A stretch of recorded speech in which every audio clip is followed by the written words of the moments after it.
If we spend more time worrying about what is ours instead of sharing and using it, we all lose out.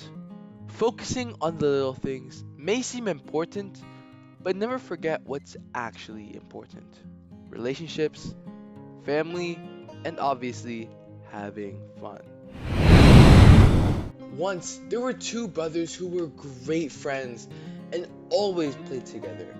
However, one day they had a huge argument about one of their toys. In the end, they decided that from then on they would only be allowed to play with their individual toys. They had so many toys and things that they agreed to spend the next day sorting out which toy belonged to whom. So the next day, each brother got to work, making a pile of his own things. When they had finished doing the big toys, it was time to sort the little stuff. However, they had already taken so long that it was time for bed. So they left the small toys for the next day. The same thing happened the next day, because they had started dividing up parts of the house. Day after day, it was the same story. They were spending their whole time deciding what, among all kinds of things, belonged to either one of them. Anything would set them off, seeing an animal, a tree, or even a stone. In the end, they had accumulated two complete mountains of stuff which had to be kept out in front of the house.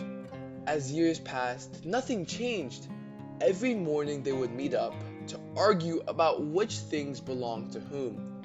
They were getting older, and everyone now knew them as the grumpy old men. No one had ever seen them smile. That was until one morning they went out and found that their two mountains of stuff had been totally mixed up together. Someone had been there mixing their things up.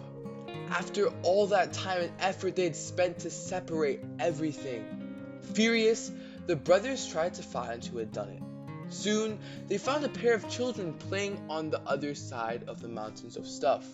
They were happily playing together, picking everything up, careless of whether they were mixing it all together. They looked really happy, enjoying themselves to the max.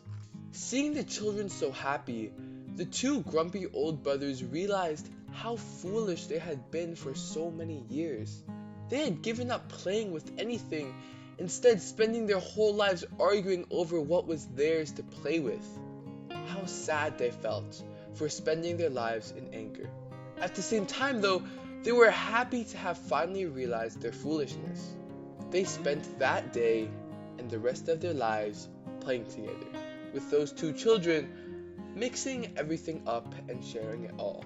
People even stopped calling them the grumpy old men. Now people call them the big kids.